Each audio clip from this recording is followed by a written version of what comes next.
ചിത്രങ്ങളാണ്. സോണിയാഗാന്ധിയുടെയും രാഹുൽ ഗാന്ധിയുടെയൊക്കെ ഒപ്പം ആരെങ്കിലുമൊക്കെ നിൽക്കുന്ന ചിത്രങ്ങൾ നമുക്ക് സുലഭമാണ് ഓൺലൈനിൽ. ഇപ്പോൾ ഹാഷ്മി ഒരു കാര്യം ചെയ്യണം, അത് അങ്ങയുടെ ബ്രൗസർ ഏതാണെങ്കിലും അതെടുത്തിട്ട് പിണറായി വിജയൻ സ്മൈലിംഗ് ഫോട്ടോസ് എന്ന് അടിച്ചു നോക്കണം, എന്നിട്ട് ഇമേജസ് എടുക്കണം. അപ്പോൾ PR ഏജൻസി അദ്ദേഹത്തിൻ്റെ തന്നെ PRD വെളിയിൽ വിട്ടിരിക്കുന്ന ചിത്രങ്ങളല്ലാതെ രണ്ടു പേർക്കൊപ്പം സ്മൈൽ ചെയ്ത് ചിരിച്ച് വളരെ സന്തോഷ ആനന്ദ തുന്തിലനായി നിൽക്കുന്ന ചിത്രങ്ങളാണ് നമുക്ക് കിട്ടുക. ഒന്നാമത് അത് ഇന്ത്യയുടെ പ്രധാനമന്ത്രി നരേന്ദ്ര ദാമോദർ ദാസ് ഭായി മോദിയോടൊപ്പമാണ്. രണ്ടാമത്തെ ചിത്രം ഇതാണ്. ആ ചിത്രത്തിൽ ഏത് ഒരു സെൽഫി എടുക്കാൻ വേണ്ടി ചെന്ന കുട്ടിയുടെ കൈ തട്ടി മാറ്റിയ പിണറായി വിജയൻ, സഹാവ് പിണറായി വിജയൻ, ബഹുമാനപ്പെട്ട പിണറായി വിജയൻ, അദ്ദേഹം വളരെ ചിരിച്ച് ആനന്ദ തുന്തിലനായി ചെവിയിൽ സംസാരിക്കുകയാണ്. എനിക്ക് തോന്നുന്നു അവർ തമ്മിൽ പറഞ്ഞ ഇതായിരിക്കും. പിണറായി വിജയൻ പറഞ്ഞു, പോറ്റി അത് LDF വരും, എല്ലാം ശരിയാകും. ഉടനെ പോറ്റി തിരിച്ചു പറഞ്ഞു, അങ്ങനെയല്ല സഹാവേ, LDF വരും, എല്ലാം ചെമ്പാകും, നമുക്കിതെല്ലാം ചെമ്പാക്കണം എന്നാണോ ഇവർ തമ്മിൽ പറഞ്ഞത് എന്നതിൻ്റെ ഉത്തരം പറഞ്ഞാൽ മതി. രണ്ടാമത് ഡോക്ടർ പി കെ ഗോപനെ പോലെയുള്ള ഒരാളുടെ വായിൽ നിന്ന് വളരെ മുനവെച്ച രീതിയിൽ മുസ്ലിം ലീഗ് എന്ന പരാമർശം വരുന്നത് എന്നെ അടക്കം ഭയപ്പെടുത്തുന്നുണ്ട്. ഒരുപക്ഷെ അദ്ദേഹത്തെ വെട്ടി സീറ്റ് മേടിച്ച M മുകേഷിൻ്റെ വായിൽ നിന്നാണ് ഇത് വരുന്നതെങ്കിൽ നമുക്ക് പേടിക്കേണ്ടതില്ല. കാരണം M മുകേഷ് ഒരു പാർട്ടി കേഡറൊന്നുമല്ല. പക്ഷേ പാർട്ടി കേഡറായി കൊല്ലം ജില്ലയിൽ സംഘടനാ പ്രവർത്തനം നടത്തിയ ഡോക്ടർ പി കെ ഗോപനെ പോലുള്ള ഒരു കമ്മ്യൂണിസ്റ്റ്, ഒരു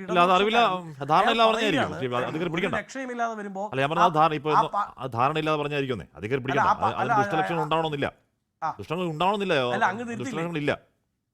അല്ല ഹാഷ്മി അങ്ങ് അദ്ദേഹത്തിന് ദുഷ്ടലാക്കില്ല, ഡോക്ടർ പി കെ ഗോപന് ആ ദുഷ്ടലാക്കില്ല. പക്ഷേ CPM-നുണ്ട്. എന്തുകൊണ്ടാണെന്നറിയാമോ?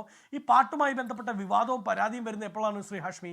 ഈ പാട്ട് തെരഞ്ഞെടുപ്പിൽ മുഴുവൻ ഞങ്ങളെല്ലാം പാട് നടന്നില്ലേ? അപ്പോഴെപ്പോഴേലും വന്നോ? ഇല്ല. തിരഞ്ഞെടുപ്പിന് ശേഷമാണ് 24 അടങ്ങുന്ന മാധ്യമങ്ങൾ, Shri PC വിഷ്ണുനാഥും KC വേണുഗോപാലും Shri VD സതീശനും അടക്കമുള്ളവർ ഈ പാട്ട് പാടിയത് ആരാണ് എന്ന് കണ്ടെത്തി അവരെ അഭിനന്ദിക്കുന്നത്.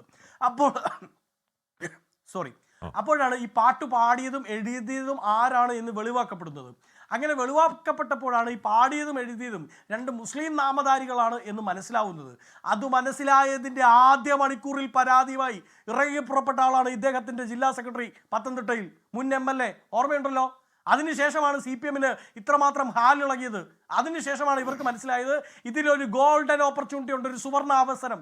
മുസ്ലിം നാമധാരിയാണ് പാട്ട് എഴുതിയത്, അതുകൊണ്ട് നമുക്കെതിരെയുള്ള പാട്ട് ആർക്കെതിരെ തിരിക്കാം, മുസ്ലിങ്ങൾക്കെതിരെ തിരിക്കാം എന്ന് പറഞ്ഞ് ഇറങ്ങി പുറപ്പെട്ടവരാണ് ഇവരുടെ പാർട്ടി. ആ പാർട്ടിയുടെ ഓരത്ത് കിടക്കുന്ന ആളെന്ന നിലയിൽ ആ മണം, ആ കാറ്റ്, അത് ഗോവനെയും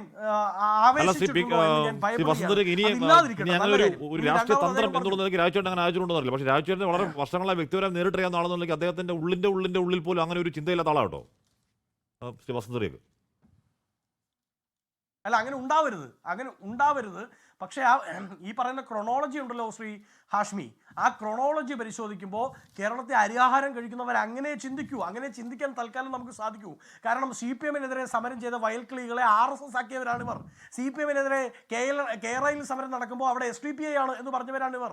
CPM-നെതിരെ വിഴിഞ്ഞത്ത് സമരം നടക്കുമ്പോൾ പുരോഹിതന്മാരെ തീവ്രവാദികൾ എന്ന് വിളിച്ചവരാണ് ഇവർ. അതായത് CPM-നെതിരെ സമരം നടത്തുന്നവരെല്ലാം വർഗീയ ചാപ്പ് കുത്തി അവരെ ഒതുക്കാൻ ശ്രമിക്കുന്ന പാർട്ടി പാരമ്പര്യം ആർക്കുണ്ട്? CPM-നുണ്ട്. അത് ഈ കേസിലും ഉണ്ടായിട്ടുണ്ടോ എന്ന് ഞാൻ സംശയിച്ചാൽ, അല്ലെങ്കിൽ എന്നെ പോലൊരു സാധാരണക്കാരൻ സംശയിച്ചാൽ അതിന് തെറ്റു പറയാൻ പറ്റില്ല. അത് ഉണ്ടാവാതിരിക്കട്ടെ എന്ന് വലിയ പ്രാർത്ഥനയോടുകൂടി നാളത്തെ നമ്മുടെ തലമുറയ്ക്ക് വേണ്ടി ഞാൻ പ്രാർത്ഥിക്കുകയാണ്. ഒരു കാര്യം പ്രധാനപ്പെട്ട ഒരു കാര്യം കൂടി. ഒന്ന് അദ്ദേഹം പറഞ്ഞ എന്താണ്, അല്ല ഒരു 10 സെക്കൻഡ് ഹാഷ്മി, 10 സെക്കൻഡ്. അതായത് അദ്ദേഹം പറഞ്ഞത് ഈ പറയുന്ന സമരവുമായി ബന്ധപ്പെട്ട് ആ സമരത്തിന് മുഴുവൻ നേതൃത്വം കൊടുത്തത്, അതായത് ശബരിമല സമരത്തിന്, ശരിയാണ്, ശബരിമല സമരത്തിനും ശബരിമല കോടതി വിധിക്കെതിരായ കോടതിയിലെ നിയമ പോരാട്ടത്തിനും നേതൃത്വം കൊടുത്തത് കോൺഗ്രസ് തന്നെയാണ്. പക്ഷേ ശബരിമല സമരത്തിൻ്റെ മെയിൻ സ്പോൺസർ, ശബരിമല സമരത്തിൻ്റെ സംഘ് പരിവാർ വേർഷൻ്റെ മെയിൻ സ്പോൺസർ, ഫണ്ടർ, അത് ആരായിരുന്നു എന്ന് കഴിഞ്ഞ ദിവസങ്ങളിൽ വ്യക്തമാക്കപ്പെട്ടിട്ടുണ്ട്. അത് പത്മകുമാറാണ്. അപ്പോൾ എല്ലാം കൂടെ കൂട്ടി വായിക്കുമ്പോൾ ഇപ്പോൾ CPM communist party of Marxist ആയിരുന്നെങ്കിൽ ഇന്നത് CPM കമ്മ്യൂണിസ്റ്റ് പാർട്ടി ഓഫ് മോഷ്ടാക്കൾ ആയി മാറിയിട്ടുണ്ട്.